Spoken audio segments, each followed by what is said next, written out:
우리 큰 박수로 맞이해주시기 바랍니다.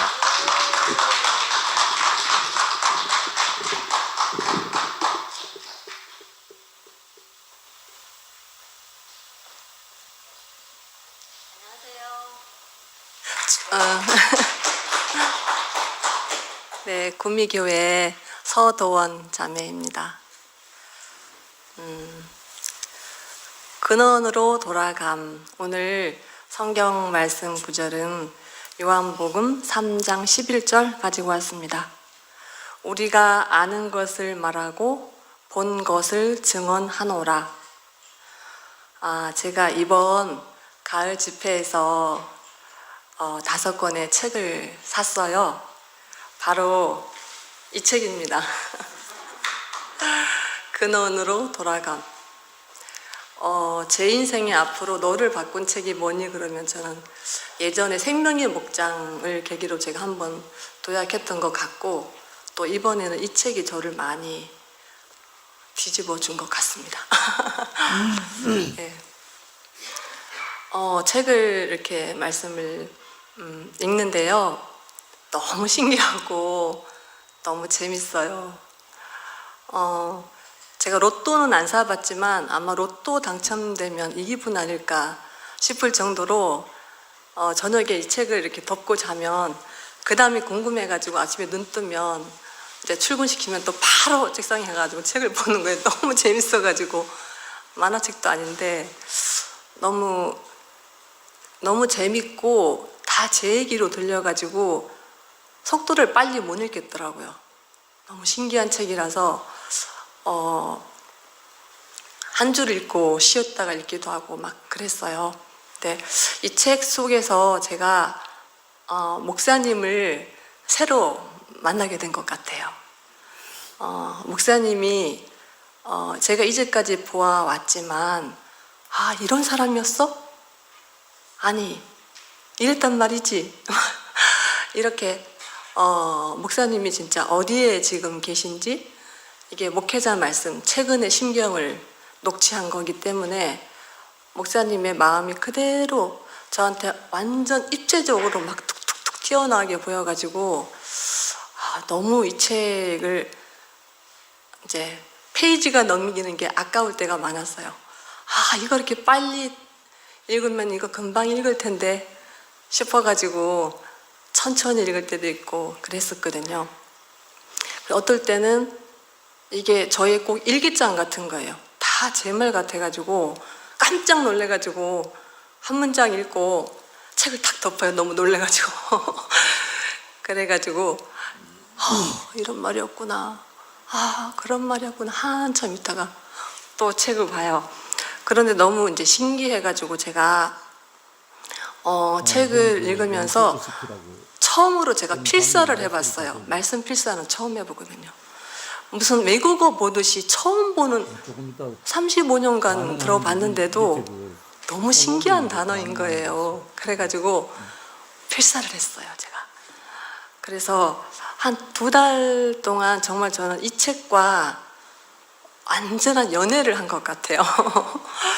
책만 생각하면 막 행복하고, 그렇게 이제 너무 저를 바꿔놓은 그런 말씀이 되었는데요.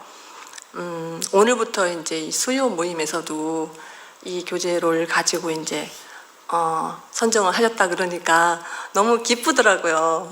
이거 완전 제가 무슨 이 책의 홍보사원 다니는데 그거 대박이에요. 정말 잘 정하셨어요. 막 이러면서 너무 이제 같이 기쁘고요.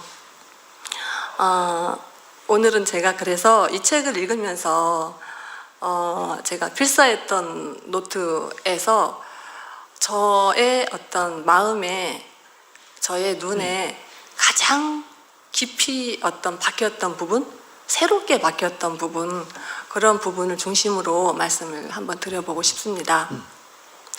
3가지가 제일 저는 와닿았었거든요. 첫째는 위치 이탈, 둘째는 구속, 셋째는 지점.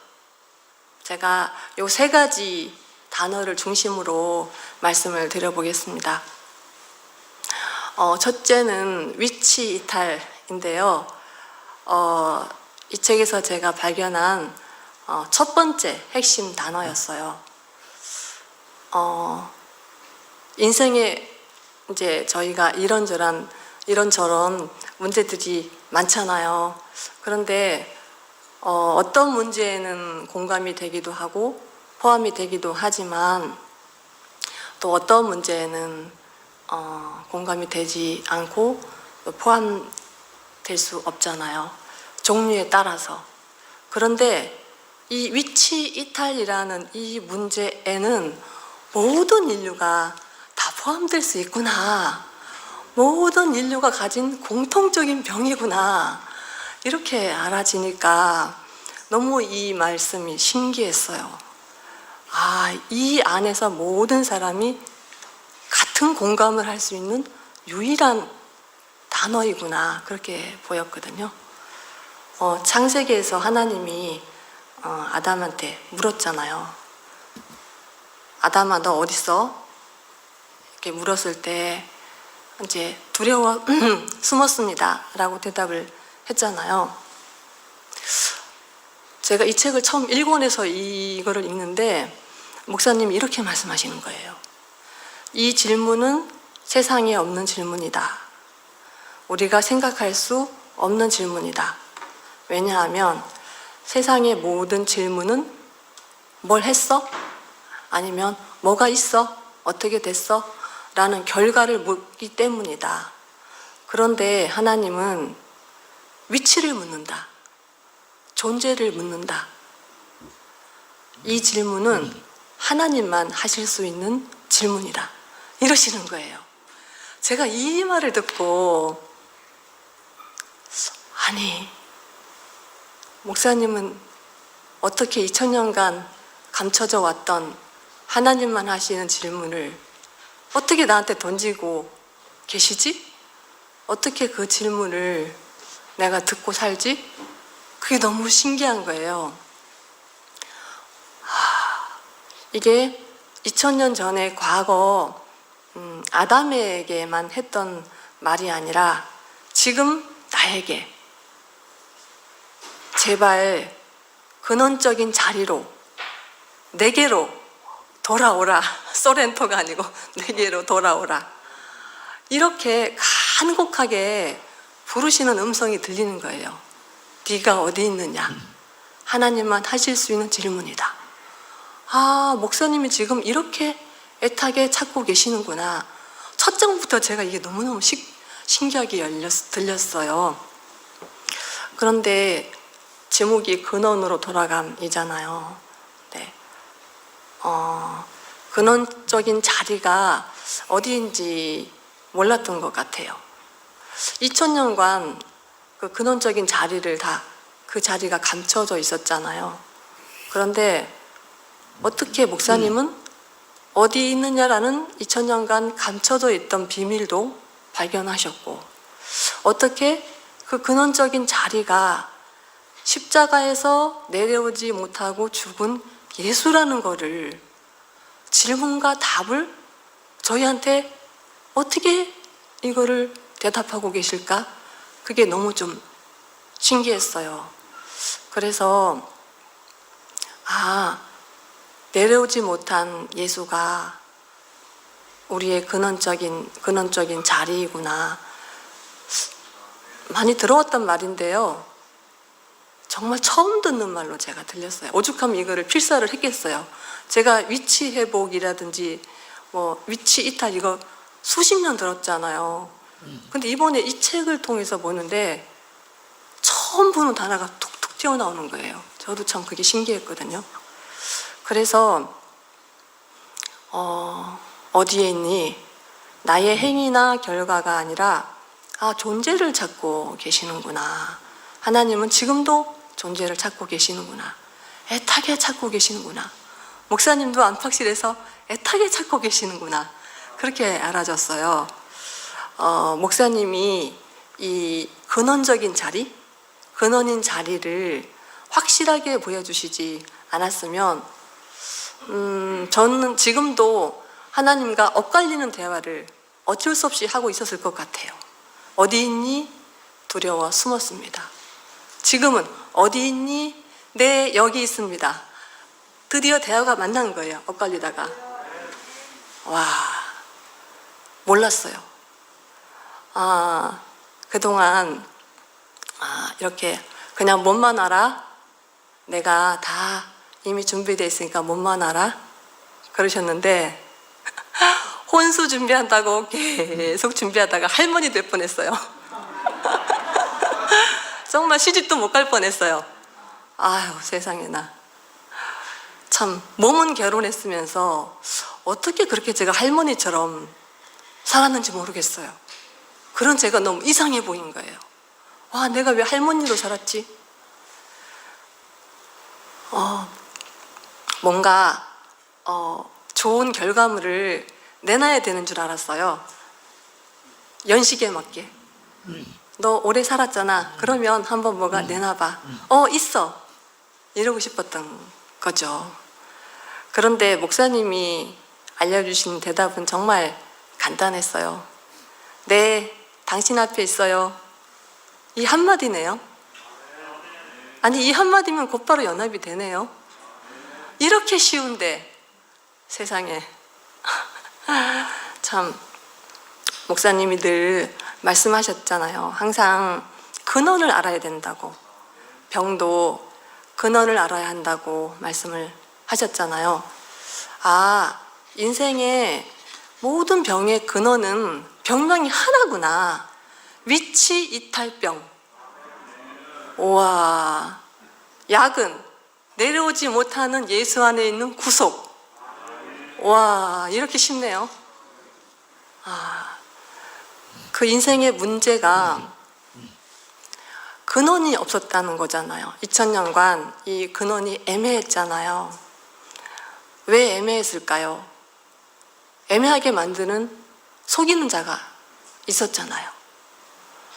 그러니까 사탄은 그 아담의 눈에 정말 좋은 것을 보여주는 것 같아요.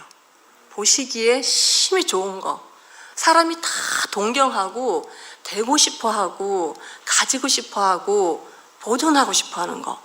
가장 이상적이고 가장 좋은 것을 착 보여줘요. 보여주면서 여기에 눈을 쏠리게 해서 우리의 근원인 내려오지 못하는 예수, 구속이 안 보이게끔 착 가리는 거예요. 눈을 그쪽으로 싹 쏠리게 하는 거죠. 정말 천사를 부러워하게, 좋은 것을 부러워하도록 만드는 겁니다. 그래서 우리의 근원, 사람의 위치를 잃어버리게 했어요. 저도 완전히 잃어버렸습니다. 잃어버렸었어요.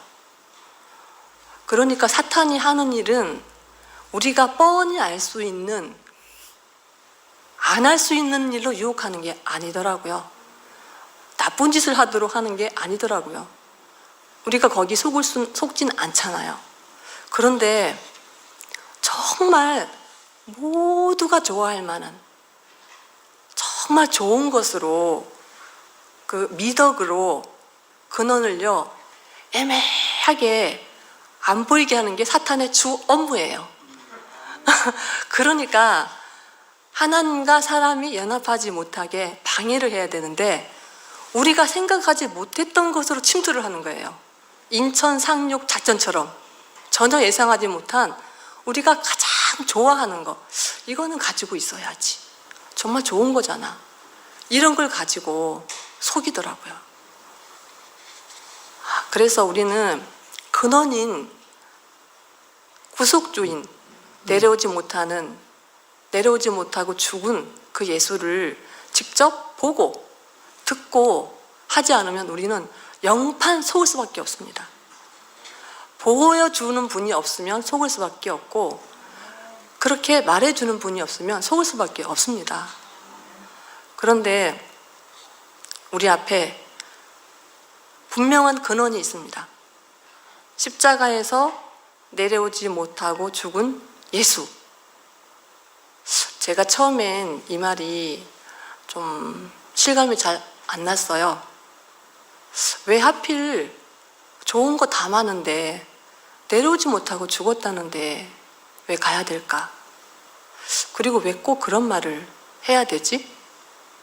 굉장히 이 말이 저한테는 막 이질적으로 들리는 거예요. 몸에, 귀에도 잘 안 들어오고 마음에도 튕겨나가요. 이게 모르겠더라고요.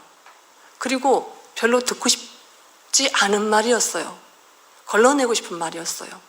그래서 막 튕겨나갔거든요. 그래서 목사님 이 근원을 말씀하셔도 저는 주저하고 있었어요. 그런데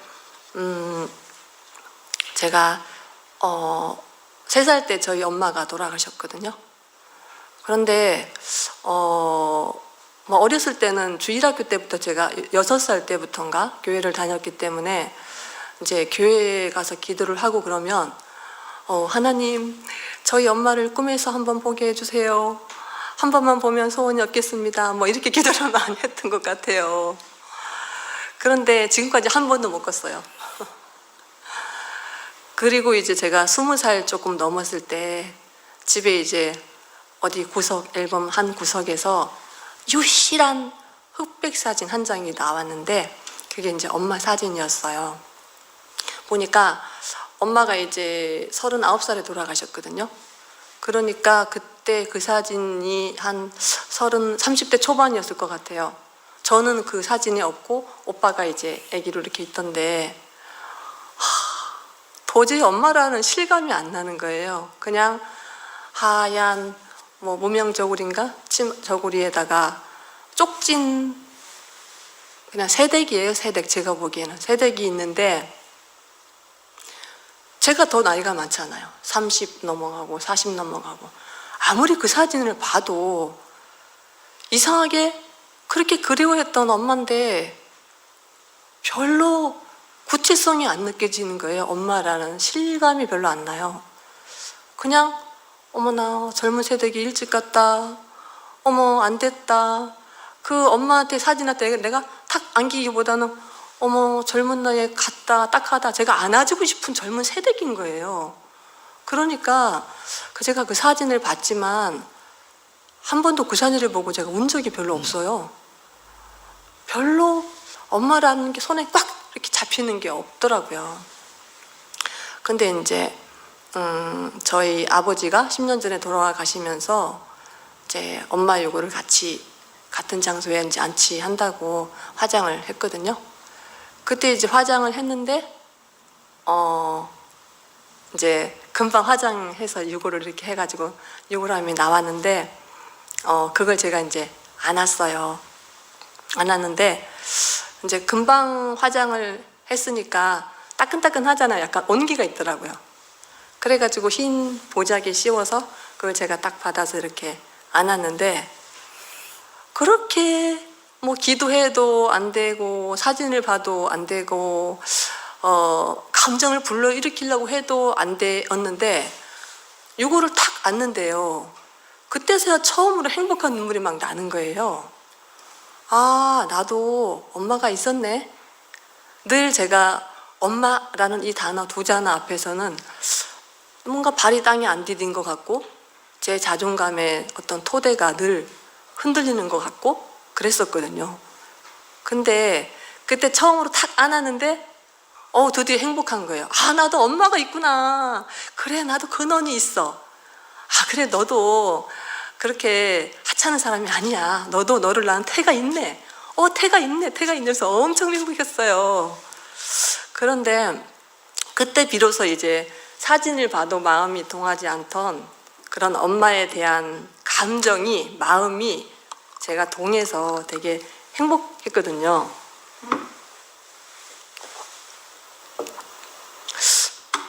그 엄마를 이제 그렇게 안치하고 나서 제가 목사님 생각이 탁 났어요. 참 신기하게도. 아, 목사님도 제가 저랑 엄마는 이제 3살 때니까 거의 52년인가요? 50년이잖아요. 아무리 엄마를 떠올리고 싶고 꿈에서라도 만나고 싶고 한날은 사진을 뚫어지게 보고 잤어요. 꿈 좀 꾸일까 싶어서 안 꾸이는 거예요. 그런데 예수도 저한테 그랬던 사람 같아요. 어렸을 때부터 교회 뒷면에 이렇게 예수 사진 그때부터 시작된 이제 예수를 이제 들어왔지만 목사님 만나기 전까지는 그냥 약간 학습의 형태? 약간 전래동화를 듣는 느낌? 2000년 전에 이스라엘에 이런 사람이 있었는데 너를 위해서 죽었대. 목사님도 예수가 내가 무슨 죄를 지었길래 나를 위해서 죽었다 했나? 그게 해결이 안 되셨다 했잖아요. 저는 그만큼 똑똑하진 않았지만 뭔가 구체성이 저한테 없었어요. 예수에 대한. 그런데 목사님 만나고 나서 처음으로 전래동화처럼 흘려듣게 하던 예수가 처음으로 저랑 이제 관계가 되기 시작했거든요. 그런데 이번에 이제 내려오지 못하는 예수를 말씀하시는 목사님을 뵈니까 목사님은 저한테 그렇게 사진 속에서 봤던 객관적이던 그런 예수를 저한테 저희 엄마 유골처럼 아, 나 근원이 있구나. 아, 맞아. 이제 알겠어. 이제 좀 생생해. 이제 내가 뭔가 피부로 느껴져. 아, 나도 이제 엄마라고 할 수 있겠어. 이런 느낌인 거예요. 목사님을 통해서 처음으로 예수가 저한테 탁 잡히게 된 거예요. 뭔가 탁 구체성으로 잡히기 시작했거든요. 그러니까 저는 2000년 전 예수는 지금도 제가 모릅니다. 저는. 그런데 목사님을 보면 예수를 알겠어요. 제가 엄마 유고를 보고 제가 근원이 있다는 것을 알았듯이 목사님을 보면 객관적이고 또 예전에 장로교에서 교리를 배웠던 그런 예수가 아니라 지금 내려오지 못하는 그 예수가 나의 근원인 게 구체성으로 잡혀지는 거예요. 그리고 지금은 목사님의 어떤 미덕이나 모든 것이 체력이 세해지니까 모든 것이 다 없어지셨잖아요. 지금 뭐 잘 말씀만 겨우 하시잖아요. 그러니까 이제 목사님한테서 저와 탁 이렇게 만날 수 있는 것들이 육체만 세해져도 우리 목사님만 봐도 육체만 세해져도 그런 은혜와 혜택은 그냥 날아가더라고요. 그런데 영원히 남을 수 있는 게 뭔가? 그래서 목사님은 우리에게 영원히 보존될 자신의 진면목, 예수의 진면목, 그걸 우리에게 저렇게 주시려고 하시는구나. 이렇게 느껴집니다. 저는 목사님에게서 저도 약간의 온정과 또 제가 결핍을 뭔가 채우고 싶어서 목사님에게도 저 피로를 가지고 쭈뼛쭈뼛 이렇게 바가지 하나 들고 다니는 그런 사람이었거든요. 근데 이 구속안에서 목사님을 다시 만나니까 목사님한테 받을 게 한 개도 없는 거예요. 이미 다 받았더라고요. 저를 위치이탈한 인생에서 사탄의 종로로 타던 인생에서 저의 위치를 찾아주신 거 그거면 충분하고 더 이상 제가 바랄 게 없는 거예요. 주실 것도 그거 하나고 저도 목사님께 화답할 것은 목사님 이제 제가 당신 앞에 있습니다. 구속 안에 있습니다. 그거 하나밖에 우리가 만날 지점이 없더라고요. 그래서 어느 날 제가 목사님께 그렇게 말씀을 드렸어요. 목사님 이제 저한테 아이고 이제 사랑한다 안 하셔도 됩니다. 되겠습니다. 제가 사랑해 드릴게요. 그랬습니다. 이렇게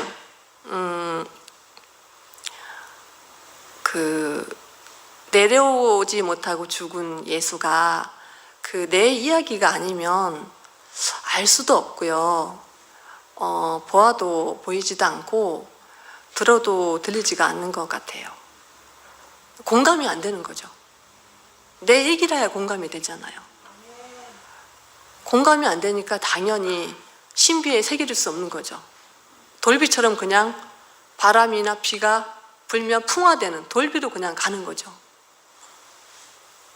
목사님이 지금 전혀 다른 자리에서 말씀하시기 때문에 그 자리에 함께 없으면 저장될 수도 없고요. 하나님을 표현하라고 하시지만 표현할 수도 없더라고요. 존재가 표현이니까요. 목사님이 이제 주실 수 있는 게 하나만 남으셨더라고요. 그래서 최종적으로 주실 수 있는 게 이제 이 구속밖에 없으신 것 같아요. 그래서 지금까지 저처럼 졸다가도 있어도 끊임없이 말씀을 해 주셨기 때문에 이제 구속이 제 이야기가 되는 것 같아요. 전에는 저의 필요의 차원에서 수영이가 자기의 필요가 끝났고 하나님의 필요로 옮겨졌다는 아주 놀라운 말을 했는데, 저의 필요의 차원에서 목사님에게서 바가지 들고 무엇을 받을 것인가 이렇게 예전에는 갔다면, 지금은 이분이 누구지? 이제 관심이 온통 그것으로 바뀌었습니다. 이분이 나의 근원이구나. 이분이 제2의 창조로 계시는구나. 이렇게 저한테 이제 새롭게 보이고 새롭게 들리고 있습니다. 목사님이 천동설, 지동설도 말씀을 하셨는데, 아무리 지구가 돌아도 이게 내 이야기가 되지 않으면 천동설의 세계에 살 수 있는 거구나. 제가 그 구약 천동설의 세계에서 살고 있었습니다. 그런데 이제 그 내 이야기가 되면 신약이잖아요. 이제 새 창조의 세계로, 새로운 피조물로, 그 신약으로 옮겨졌습니다. 제 두 번째 중심 키워드는, 핵심 단어는 구속입니다. 목사님 말씀하셨죠. 예수 사역의 핵심은 구속이다. 구속은 우리가 이탈한 사람을 원래의 위치로 돌아오게 하는 거잖아요. 하나님의 상속자로 지으셨는데 천사에게 빼앗겼죠. 아들의 자리를. 그 빼앗긴 하나님 아들의 자리를 되찾는 것이잖아요. 다 죽지만 우리는 죽음이 있는 사람인데 하나님의 상속권이 죽는 우리에게 있다는 것, 놀라운 것 같습니다. 그러면 구속이 이게 어디에서 발생하는가? 저는 이 부분이 이렇게 중요한지 몰랐습니다. 목사님이 말씀 늘 하시더라고요. 예수가 십자가에서 내려오지 못하고 죽었다고 말을 해야 구속이 발생한다고 하셔요. 처음엔 제가 이해를 못했습니다. 왜 말을 해야 발생이 되지? 목사님은 또 말씀하시죠. 꼭 이 말을 꼭 해야 한다고. 말을 안 하고, 말을 하고 안 하고가 왜 중요하지? 왜 내려오지 못하고 죽은 그 억구가 꼭 들어가야 되지? 왜 그 억구를 강조하시지? 왜 계속 이 말을 계속하라고 하시지? 저는 알 수가 없었어요. 모르니까 이 말을 하기가 싫었어요. 지금 생각해 보니까 부끄러웠던 것 같아요. 목사님을 따라왔는데 이제까지는 목사님 만나서, 교회 만나서 자랑할 게 참 많았단 말이에요. 꽃이 핀 것도 자랑했고, 싹이 난 감격도 자랑했고, 여름에 숲이 울창하게 우거진 것도 자랑했고, 가을에 단풍이 색색이 예쁘게 든 것도 자랑했고, 참 많았어요. 그런데 왜 하필 그렇게 좋은 게 많은데 다 그 형태는 없어지고 무슨 겨자씨처럼 보이지도 않은 것 같아요. 목사님 말씀하시는데 씨가 완성되었다고 하시는데 제 눈에는 씨 중에서도 겨자씨처럼 보였어요. 보이지도 않는 것 같고 있는지도 모르겠고. 근데 그 말을 꼭 하라 하시네요. 모르겠더라고요, 목사님을. 제가 꽃 안에서 만난 목사님을 자랑하고 싶었는데 모르겠더라고요. 그런데 우리 같이 사는 형제는 매주 이제 그 간증을 합니다. 그 4년 전에 목사님이 순천향 오신 뒤로 자기는 목사님을 재발견했다고. 그러고서 일요일에도 뭐 벌떡 일어나가지고 그렇게 간증하죠. 또 사랑방에 지금까지도 계속 연재를 하잖아요. 간증을. 그래서 저희는 일요일 되면은 이제 충돌이 있는 날이에요. 일요일 되면 부부싸움 하는 날. 그래서 일요일 날 이제 끝나고 가다 보면 차 안에서 언쟁이 되는 거예요. 주로 제가 이제 막 찌르죠. 그때는 이제 지금만큼 이렇게 약간 분위기가 달랐잖아요. 처음 뭔가가 시작되는 시점이었고 약간 과도기적인 그런 시점이었기 때문에 너무 진영제가 그렇게 내려오지 못하는 예수를, 목사님을 간증하고 또 사랑방에다 또 신모띠를 간증하고 저는 그 말을 모르겠고 피하고 싶고 보이지도 않고 그런데 진영제가 그 간증을 하면 약간 과도기적인 과정이기 때문에 약간 마뜩찮은 시선을 탁 받거든요. 시선을. 그러면 저는 김진희 형제 그냥 짝꿍이라는 걸로 세트로 그냥 그 시선을 받는 것 같아서 너무 그게 불편해지기 시작했어요. 그래서 이제 일요일만 되면 어느 날은 이제 감사 또 그 얘기를 제가 했어요. 내가 당신이랑 이렇게 한 세트로 사는 게 너무 불편하다. 나는 그냥 있는 듯 없는 듯 딱 중간에서 사는 게 좋아서 제가 고등학교 때 뭣도 모르고 선생님이 중도라는 말씀을 해주시는 거예요. 도덕 선생님이. 근데 너무 멋있는 거예요. 좌도 아니고 우도 아니고 치우치지 않고 중도로 산다니까 너무 멋있어가지고 제가 중도를 공책마다 다 적었었거든요. 멋있어가지고. 그런데 진영제가 중도의 정반대로 사는 거예요. 교회에서. 진영제가 가는 길은 제가 보기에는 너무 도드라진 길이어서 제 성향하고는 너무 안 맞는 거예요. 근데 같이 살긴 해야 돼요. 일요일마다 오면 또 약간 묘한 시선들을 감지하면 불편해요. 그래서 여보, 교회 오가는 이 일요일이 참 괴롭다. 한 번은 차 안에서 제가 또 이 얘기를 막 했는데 막 찌르니까 자기도 감정이 나가지고 핸들이 세상에 살짝 움직여가지고 이렇게 된 거예요. 그래서 이거 안 되겠다 싶어서 그 다음부터는 차 안에서는 안 하고 이제 집에 가서 밥 먹고 나서 이제 원래 자기 전에는 그런 부정적인 얘기하면 안 되는데 시간이 그 타임밖에 없잖아요. 그러니까 자기 전에 또 얘기하는 거예요. 여보, 우리 일요일만 되면 왜 이렇게 반복되는 이 사이클 너무 싫다. 나 일요일날 교회 갈 때는 좋은데 올 때는 너무 기분이 맨날 이렇다.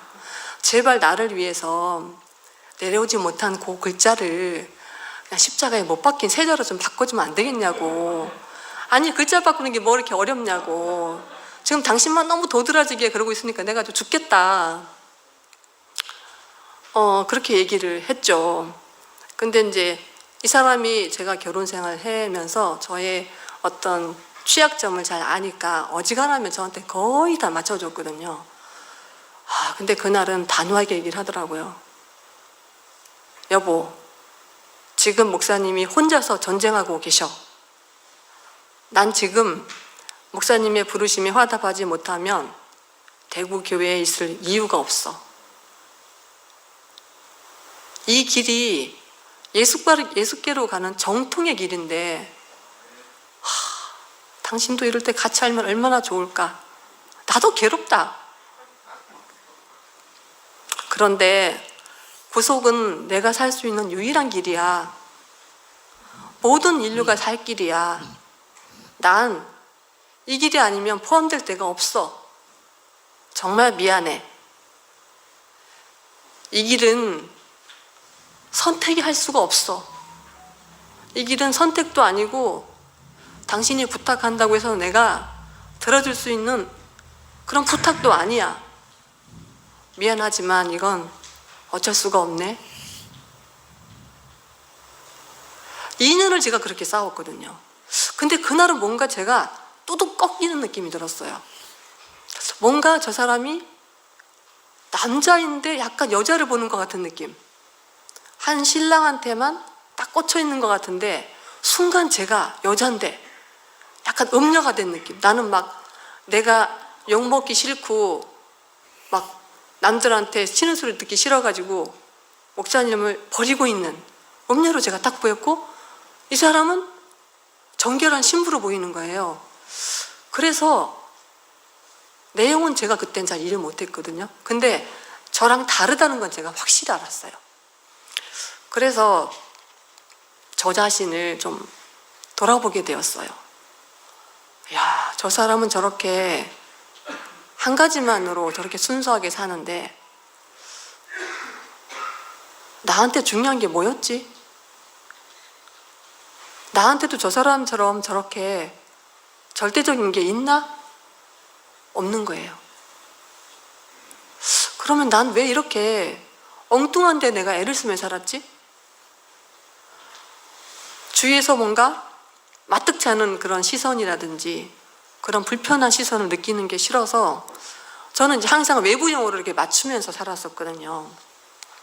그러니까 제가 어떤 제 있는 대로 어떤 나만큼 살거나 나대로 살거나 나로서 살거나 이런 길에서 제가 완전 어긋나서 교회 안에서조차도 다른 사람들이 만든 시선의 감옥에 갇혀있는 저를 발견한 거예요.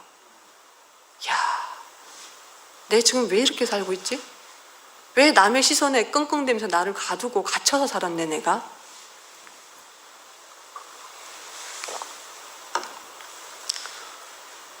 그런 불편함이 싫어가지고 뭐 싫어도 좋은 척 맞춤형으로 살았거든요.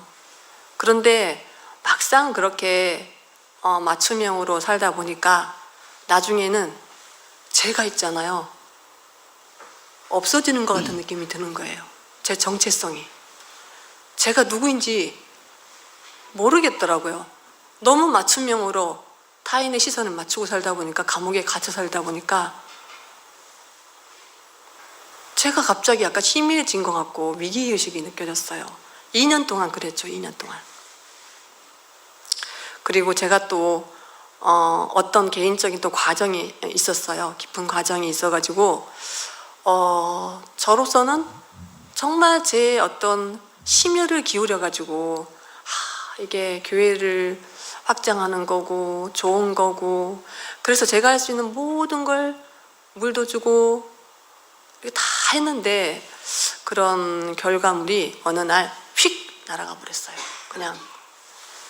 그러고 나니까 진영재는 제가 모르는 사람으로 살아가고 있죠. 저는 또 어떤 과정을 통해서 제 인생이 뭔가 휘발되는 것 같은 느낌이 들죠. 뭔가 이대로 가다가는 이거 정신건강에 안 좋겠다. 뭔가 제가 막 복잡해진 거예요. 그래서 교회 왔다가 제가 이 책이 좀 시커멓잖아요. 좀 예쁘지가 않잖아요. 그래서 제가 별 기대감 없이 샀거든요. 그냥 목사님 최신 말씀이니까. 그리고 제가 목사님 말씀을, 목회자 말씀을 거의 빠지지 않고 들었기 때문에 별 기대를 안 했어요. 그 말씀을 듣고도 제가 몰랐기 때문에 구속을. 그렇지만 최신 말씀이니까 한번 들어보자고 샀는데 이 책이 생각났어요. 그래서 이게 목회자 말씀이니까 파일 1번부터 2018년도 파일 1번부터 이 책이랑 같이 파일도 듣고 책도 보고 이제 그렇게 말씀을 봤거든요. 그런데 그때 그 아까 말씀드렸던 너 누구니? 너 어딨어? 라는 하나님이 나한테 말을 걸어오는 것 같은 느낌이 드는 거예요. 이 말씀 책을 보고 듣는데 목사님이 저한테 너 지금 어디다 정신 팔고 사니? 내가 나를 위해서 너를 불렀는데 너는 네 필요를 채우느라고 네 인생을 다 까먹고 있구나. 그런 마음이 딱 드는 거예요. 그래서 이 말씀을 딱 보는데 그렇게 첫 마디가 들리고 나니까 와, 정말 로또 보는 느낌이었어요. 야, 자리를 내가 이탈했었구나. 에베소서 교회처럼 첫사랑을 잃었구나. 제가 교회 올 때는 20살 때 그냥 저 달라 혼자 왔잖아요. 올 때는 그냥 하나님과 저밖에 없었죠. 그런데 결혼하고 또 교회에서 사람도 많이 알고 하다 보니까 내가 누구의 자매라는 게, 누구의 엄마라는 게, 또 교회 안에서 서도원 자매라는 그 이미지 있잖아요. 좋은 이미지. 그런 역할이나 이미지가 세상에 저를 온통 덮고 있더라고요. 와. 그래서 정말 하나님이 나를 불러서 내가 아니면 안 되는 그런 영역이 있는데, 해야 될 일이 있는데, 그 유일무이한 그 일을 위해서 부름받았는데, 유일무이한 그 영역을 위해서 부름받았는데, 제가요 그런 역할이나 제 이미지 이런 것들 때문에 처음 20살 때 왔던 제 이름 서도원의 사람 개별성을 제가 잃어버렸더라고요. 저도 몰랐어요. 제 인생을 그렇게 개별성을 잃어버린 채 휩쓸려 가면서 살고 있는지는 몰랐어요. 그런 이제 과정이 지나가면서 제가 어떤 실패자로, 이제 도망자로 드러났죠. 그런데 이상해요. 저는 실패자입니다. 저는 도망자입니다. 이러는데 구속이 보이기 시작하더라고요. 참, 목사님이 이렇게 구속의 복음을 말씀해 주시지 않았다면 그냥 나를 잃어버리고도 제가 잃어버린 줄도 모르고 있었을 것 같아요. 목사님 말씀이 안 들려서 제가 버렸다고 말씀드렸잖아요. 그런데 목사님만 버린 줄 알았거든요, 저는. 그런데 참 이상했어요. 목사님을 버렸는데 아니 왜 제 인생도 버려지냐고요. 뒤늦게 알았어요. 와, 전에 목사님이 고창병 환자를 말씀하셨잖아요. 단백질이 부족하면 배가 이렇게 빵빵하게 풍선처럼 복부가 팽창되는 병이 있다고 말씀하셨잖아요. 제가 고창병 환자로 발견되더라고요. 구속 안에서 살으라고, 하나님을 표현하라고 불렀는데 제가 그 핵심 단백질을 못 먹으니까 배가 빵빵해가지고 완전 터지기 직전이에요. 그래서 제가 정말 더 이상 이렇게 살 수가 없겠다, 그런 마음에서 이 책을 이제 보기 시작했죠. 그때 알았습니다. 예수만 버릴 수 있는 거라면 버릴 수 있어요. 그런데 제가 해보니까요, 예수를 버리니까 즉시 제가 버려지는 거예요. 구속이 없으니까, 구속 밖에서 사니까 당연히 제가 만든 가시와 제가 만든 엉겅퀴와 땀으로 압살을 당하더라고요. 그때 알았습니다. 내려오지 못하는 예수, 이 구속은 선택할 수 있는 게 아니구나. 이거는 버릴 수 없는 운명이구나. 이 구속이 저의 이렇게 정체성과 이렇게 긴밀하게, 이렇게 절대적으로 이렇게 짜여 있다는 건 제가 몰랐습니다. 제가 완전히 망해서 가시와 엉겅퀴에 찔려보기 전까지는, 여유가 있을 때는 몰랐어요. 개별적인 건 줄 알았어요, 목사님과 저는. 제가 보니까 예수 자신보다 교회에 관심이 많았더라고요. 누구를 데려온다든지 연합을 한다든지 다른 데에 제가 관심을 쏟다가 깊은 과정을 겪게 됐어요. 다 제 이름을 위한 것이었더라고요. 바벨탑. 주님보다, 예수보다 제가 더 중요했어요. 토요일 날 성윤 언니가 말씀하셨잖아요. 죽은 시 이야기. 주인이 죽은 시를 다 나눠줬는데 가장 정직한 한 사람은 죄송합니다, 싹을 틔우지 못했습니다, 죄송합니다 하고 가져왔는데, 나머지 사람들은 밖에서 다른 가짜 씨를 사다가 화려한 꽃을 피워와서 아, 이렇게 예쁘게 피었습니다 하고 가져왔다 했잖아요. 제가 후자예요. 예쁜 꽃을 피워서 받은 씨가 아니라 내 땀으로 예쁘게 피웠는데 그게 어느 날 폭삭 망했습니다. 가짜로 드러났습니다. 이스마엘로 드러났습니다. 그런데 이상해요. 제가 가짜라고 고백이 되는데 구속이 발생하더라고요. 나는 별로 구속에 대해서 구속받을 필요를 못 느꼈던 것 같은데 왜 하나님은 이렇게 구속이 필요한가? 우리를 구속해야만 당신의 창조의 목적을 이룰 수 있기 때문에, 연합해서 번성하려면 혼자서는 안 되기 때문에, 그래서 흙이 절대적으로 씨에겐 필요하구나. 그런데 문제는 이렇게 흙이 위치 이탈을 해서 오염되었다는 거죠. 그 일본의 후쿠시마 방사능 사건, 지금도 이렇게 텔레비를 보면 집단 이주를 많이 시켰어요. 거기 원자력 발전소에서 반경 몇 킬로까지는 강제 이주, 또 몇 킬로까지는 뭐 지금처럼 뭐 자발적으로 자기가 고향을 못 떠나겠다 이런 사람은 살게 하고, 이렇게 단계적으로 거의 이주를 많이 시켰거든요. 텔레비 보니까 뭐 거의 황무지예요. 그냥 풀들도 다 죽고 물들도 다 지하수까지 오염되고 사람이 살 수가 없더라고요. 하나님도 그럴 것 같아요. 우리가 위탈을 해서 내 이름과 내 땀을 넣어놓고 방사능처럼 다 넣어서 오염을 시켜놨기 때문에 쓰실 수가 없는 거죠. 그래서 하나님에게는 그렇게 구속된 흙이 필요합니다. 구속된 흙은 십자가에서 내려오지 못하고 죽은 예수입니다.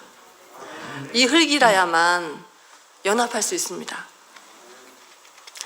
하나님은 구속을 통해서 우리에게 위임을 되찾게 하십니다. 창세기 1장 26절, 우리의 형상을 따라 우리의 모양대로 우리가 사람을 만들고 그들로 바다의 물고기와 하늘의 새와 가축과 온 땅과 땅에 기는 모든 것을 다스리게 하자 하시고, 이렇게 형상으로, 귀한 형상으로 지으셨는데 위치 이탈을 해서 하나님에게는 보물을 잃어버린 거죠. 가장 귀중한 것을 잃어버린 거죠. 우리가 천사를 부러워하고 천사처럼 되려고 하고 있으니까요. 하나님과 사탄이 상속권을 놓고 전쟁하신다는 건 제가 모르겠어요. 그런데 우리 목사님이 상속권을 놓고 사탄과 전쟁을 하시고 계시는구나. 그것이 조금씩 보이기 시작했습니다. 무기가 따로 있는 게 아니라 사람 자체가, 존재 자체가 사탄을 이기는 무기이구나. 그런데 방사능으로 오염된 흙은 하나님이 쓰실 수가 없습니다. 무기가 될 수 없습니다. 재료가 정말 중요합니다. 그래서 하나님은 구속된 재료만 필요로 하십니다. 사탄에 대해서 이렇게 말할 수 있는 사람, 뛰어내려 봐라. 그럼 내가 너를 하나님 아들이다 인정해 줄게. 이렇게 답하죠. 나 사람이야. 나 뛰어내리지 못해. 넌 뛰어내리겠지. 그렇지만 난 네가 못하는 걸 할 수 있다. 내가 할 일은 뛰어내리는 일이 할 일이 아니야. 이렇게 대답하면 사탄이 뭐라고 하겠습니까? 이런 재료, 이런 사람이 필요한 거죠. 세 번째 제가 발견한 핵심 단어는 지점입니다. 지점. 예수와 내가 만날 지점이 어디인가?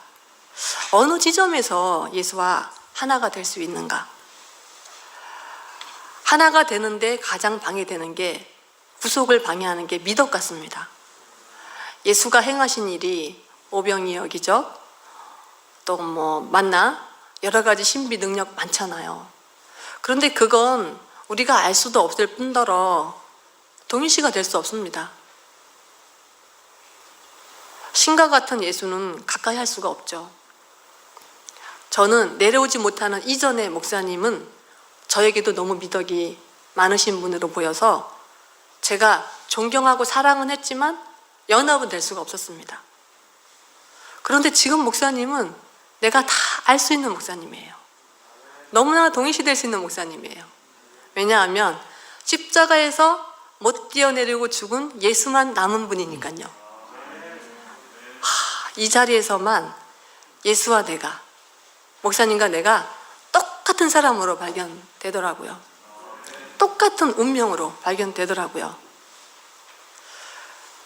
십자가에 못 박힌 예수와 내려오지 못하고 죽은 예수, 이 부분을 목사님 여기에서 아주 강조를 많이 하시더라고요. 못 박힌 예수에서는 이게 수십 가지, 수백 가지 항목으로 갈라질 수 있습니다. 미덕이 남아있기 때문이죠. 그런데 사탄과 하나님의 전쟁, 사탄이 가져다가 쓰는 무기가 있습니다. 우리가 싫어하는 건 절대 갖다가 안 씁니다.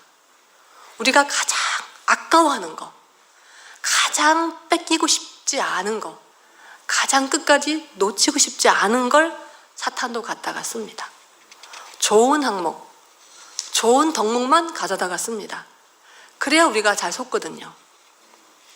사랑해라, 충성해라, 봉사해라, 희생해라. 우리 이런 데 이제 안 속지 않습니까? 그런데 제가 속은 자리가 있어요. 정말 몰랐어요. 너 오랫동안 교회에 있었잖아.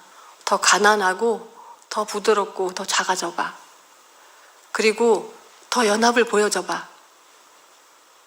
제가 내려오려고 노력을 많이 했거든요. 그런데 가난함이나 연합마저도 이게 사탄의 최고 먹이가 될 수 있다는 걸 제가 경험을 통해서 알았습니다. 제가 완전히 속았거든요. 거기에 완전 제 심과 혀를 기울여서 바쳤거든요. 그런데 아까 말씀드렸다시피 없어졌어요. 그런 과정을 제가 통하면서 크게 깨달았습니다. 아, 좋은 것 속에는 항상 내 자랑이 섞일 수 있구나. 내가 좋아하는 연합은 사탄의 먹이가 될 수 있구나. 사탄은 항상 우리를 속입니다. 네가 더 죽어야지. 더 너를 내려놔야지. 너를 더 버려봐. 내가 그럼 인정할게. 더 연합해봐. 나한테 연합을 보여봐. 그리고 더 죽음을 살아내봐. 그럼 내 인정할게. 그리고 두루 좋은 사람 돼봐. 누구나 다 알 수 있는 사람으로. 왜 폭이 좁아?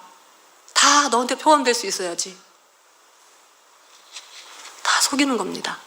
제가 여기에 완전히 속아봤습니다. 정말 제가 보이스피싱을 한번 받은 적이 있거든요. 중국에서 걸려본 거. 그건 여러분들 다 아시잖아요. 자세히 들으면 어조나 악센트나 말의 스피드나 잘 들으면 안 속습니다. 모를 땐 속거든요. 제가 사탄의 미덕 보이스피싱에 속았습니다. 아이고 세상에, 가난함이나 연합은 제가 속을 줄은 몰랐어요. 그건 제가 하나님이 주신 것으로 제가 알았어요. 세상에. 거기에 제가 많은 시간을 허비했네요. 아이고 억울해라. 참 누구 말을 듣느냐가 이렇게 중요합니다. 그 미덕 보이스피싱에 제가 속아서 유일무이한 저의 정체성을 잃어버렸습니다. 저를 잃어버렸습니다. 다른 사람을 위한 인생을 제가 살고 있더라고요. 맞춤형 인간으로 좋은 사람 소리 듣고 싶어서. 아, 사탄의 종노릇이 이런 거구나. 좋은 것일수록 보이스피싱에 당하더라고요, 보니까. 사탄은 우리에게 가난함이나 연합마저도 살짝 모르게 어깨에 살짝 얹어놔요. 이거 좋은 거야, 받아봐. 아이고, 그거 지고 있다니까 얼마나 무겁고 땀이 나든지 정말 생고생했습니다. 이 보이스피싱은 미덕 보이스피싱, 우리를 애쓰면서 살게 합니다. 우리가 거기에 매여서 종노릇하게 합니다. 사탄이 노리는 게 딱 하나가 있어요. 하나님과 사람이 연합을 못하게 하려고 그러면 그 미덕의 지점에서 딱 멈추게 하는 겁니다. 거기에서 머무르게 하면 됩니다. 거기에서 땀내게 하면 됩니다. 그러면 절대 연합이 안 돼요. 내려오지 못하는 예수의 운명 안으로 가는 걸 딱 막는 거죠. 미덕으로. 제가 완전 당했습니다. 이 지점에서는, 미덕의 지점에서는 하나님과 연합이 안 됩니다. 그러면서 저에게서 위해서가 끝났습니다. 위해서. 누구를 위해서 하는 것은 안식이 안 되더라고요. 만약에 신과 같은 예수가 저를 위해서 죽었다고 한다면 뭔가 저도 신을 위해서 돌려줘야 될 것 같은 거예요. 약간의 압박감. 받기만 하는 것도 굉장히 부담이 되잖아요. 제 결혼 생활도 그랬습니다. 결혼 초기에 저의 결핍을 채우기 위해서 제가 많은 시간을 소모했습니다. 형제가 저를 위해 주었지만 이렇게 1대1 수평적인 관계가 아니었던 것 같아요. 건강한 관계가 아니었습니다. 뭔가 이렇게 기울어졌어요. 우리 형제는 위에 있고 저는 밑에 있고. 그래서 뭔가 원조받아서 사는 느낌. 원조받아서 사니까 고맙긴 한데 당당함은 안 생기는 거예요. 왜 저 사람은 줘야 되고 난 받아야 되지? 난 줄 게 없네? 이렇더라고요. 그래서 이상하게 원조받고 위함을 받는데도 나의 모자람이 자꾸 드러나는 거예요. 내가 많이 모자라네. 성인인데 나는 왜 어른 아이처럼 이 사람한테 이 기운 관계에서 받고 살아야 되지? 그래서 비참할 때도 많았어요. 그런데 10년쯤 됐을 때 저희가 워낙 제가 저희 형제한테 엄마도 돼야 되고 아버지도 돼야 되고 오빠도 돼야 되고 남편도 돼야 되고 친구도 돼야 되고 막 슈퍼맨처럼 요구하다가 부부싸움을 탁 했는데 진현씨가 그러는 거예요. 나는 당신을 위해서 결혼한 게 아니야. 난 더 이상 당신을 위해 살 수가 없어. 할 만큼 했어. 내 당신을 위해서 많이 살았는데 난 당신 아버지도 될 수 없고 엄마도 될 수 없고 나는 오빠도 될 수 없어. 난 나야. 난 나로 살 거야 이제. 제발 날 나로 살게 해줘. 제발 나를 좀 놓아줘. 참, 그 자리에서 그렇게 얘기를 듣는데요. 이상하게 시원함이 먼저였어요. 섭섭함은 나중. 이 사람도 나와 같은 사람이네. 천연적인 것에는 한계가 있는 거구나.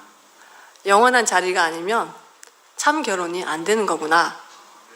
그러고 나니까 이제 더 이상 이 사람과 이렇게 기울어진 결혼이 끝났고 구속 안에서 드디어 제가 결혼했습니다. 대등한 결혼. 이제는 제가 요즘 큰 소리 빵빵 칩니다. 이렇게 대등하게. 이제 이렇게 안 기울어집니다.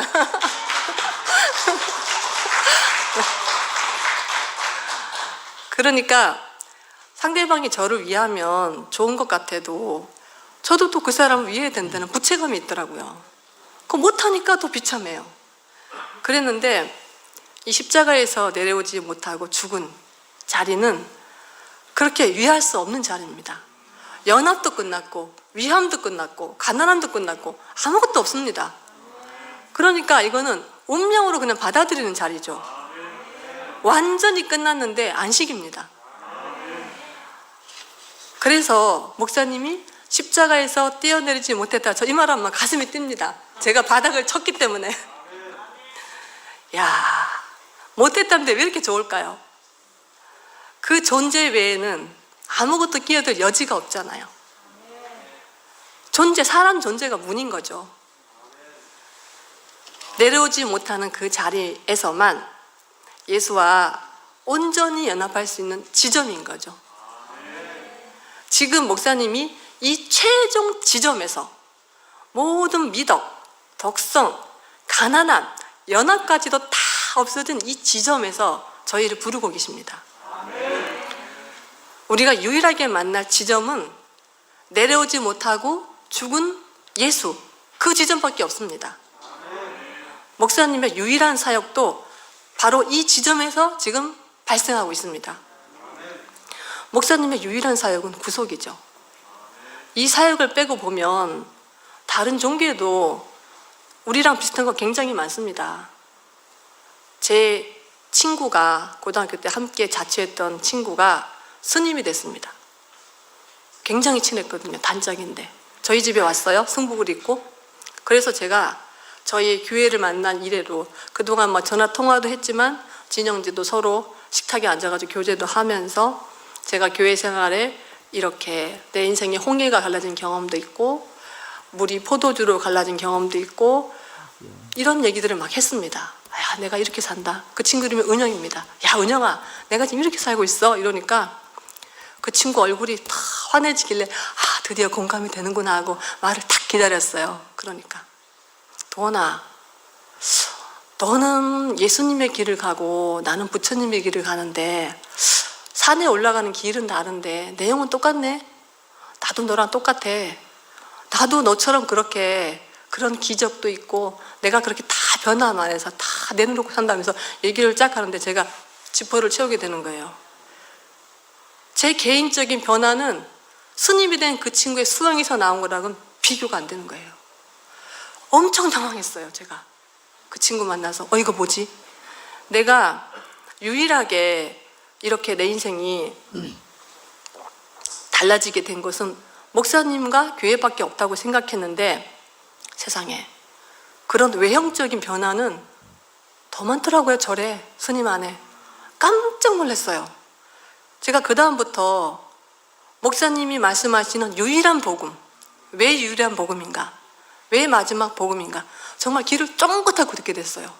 막 도전이 되는 거예요. 스님 만나고 보니까 아, 나는 여기 내 인생을 걸었는데 저 친구 스님 부처님한테 걸었는데 밀리는 느낌이 살짝 들었거든요. 제가 그래가지고 목사님 말씀을 정말 정신 차리고 제가 듣게 됐어요. 그 다음부터.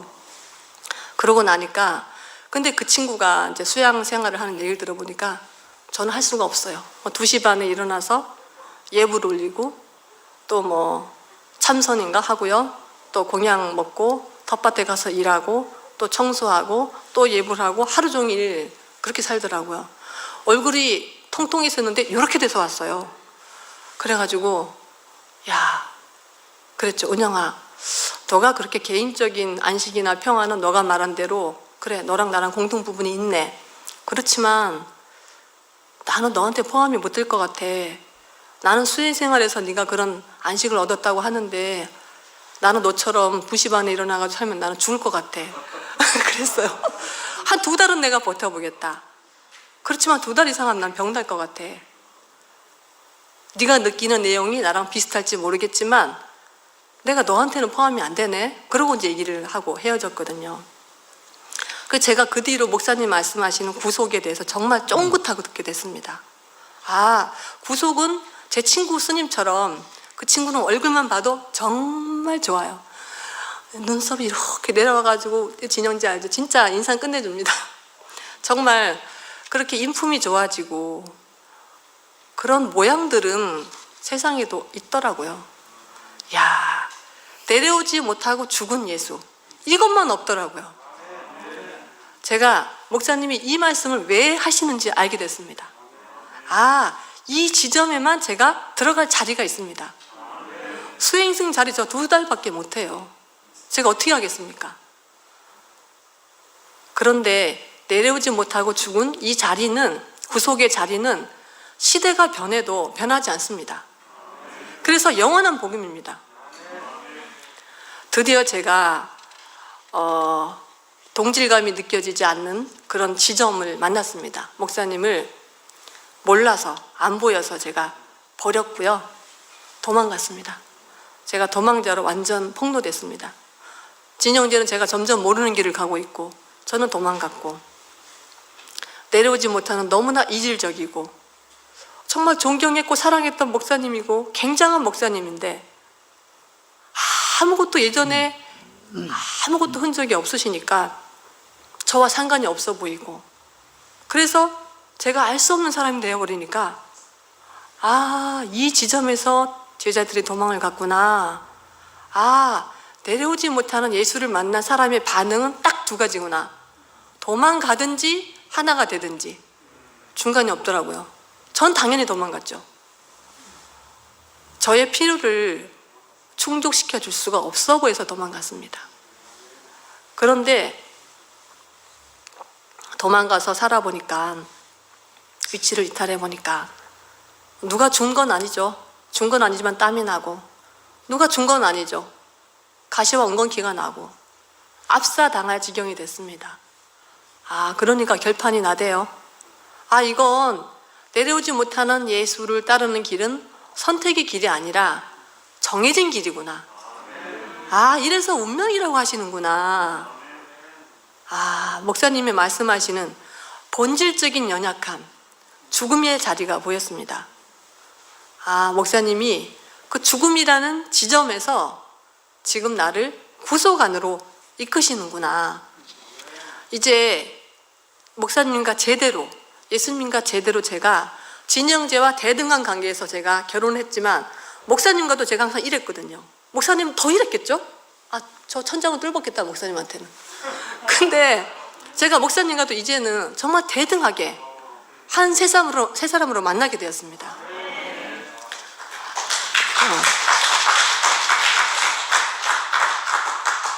내려오지 못하고 죽은 예수, 이 자리만 제가 들어갈 자리가 있더라고요. 제대로 동질감이 탁 느껴지더라고요. 이제는 목사님과 동질감이 완전 느껴지니까 친분 없어도 굉장히 편해졌습니다. 저희니까요. 그분 안에 제가 있으니까요.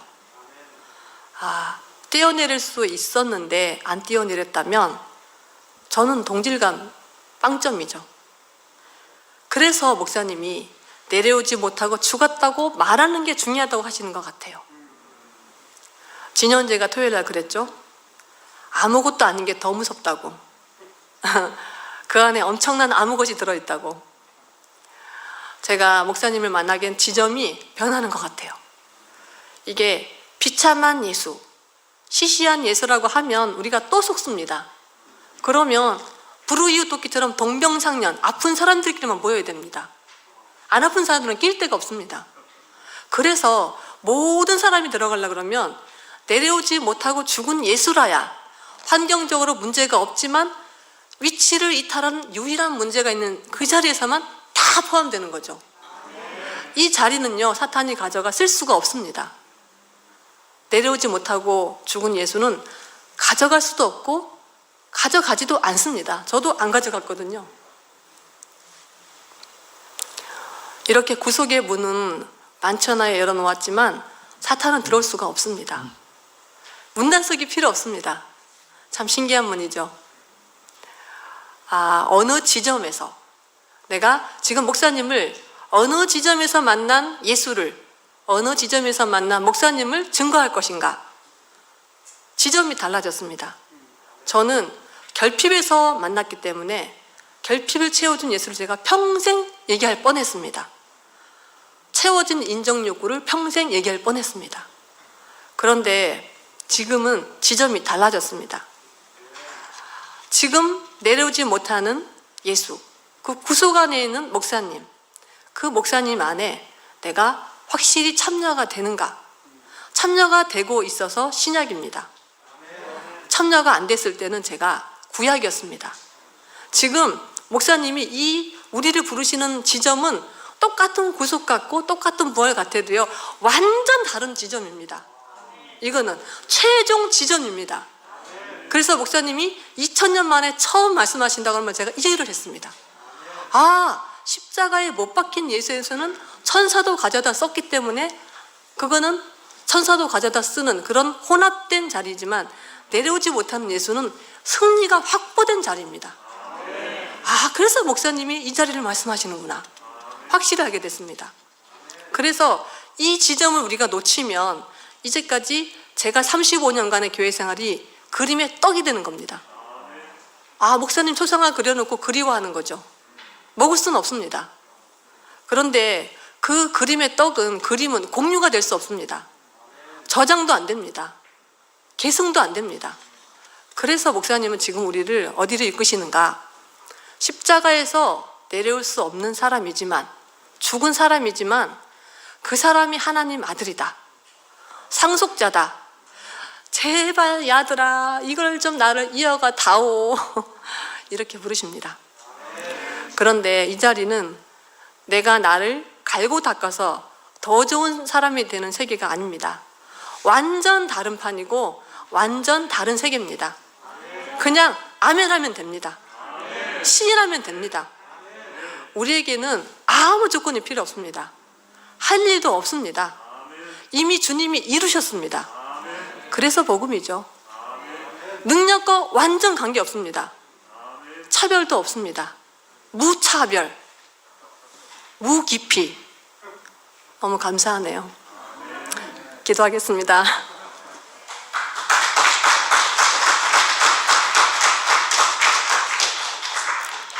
감사하신 아버지 하나님, 내가 누구인지도 어디로 가야 할지도 몰랐는데 구속의 주님 안에서 잃어버렸던 나를 되찾게 해주셔서 감사합니다. 십자가에서 내려오지 못하고 죽은 예수는 우리가 돌아가야 할 근원입니다. 우리의 생존 기반입니다. 모든 사람이 포함될 수 있는 구속의 자리를 주셔서 감사합니다. 우리를 찾으시는 음성에 예, 제가 여기 있습니다. 당신이 계신 자리에 우리도 있습니다. 라고 대답할 수 있게 하셨음을 감사합니다. 이 자리에서, 이 지점에서 당신과 하나가 되어 당신의 증인으로 살기를 소망합니다. 주 예수님 이름으로 기도합니다. 아멘.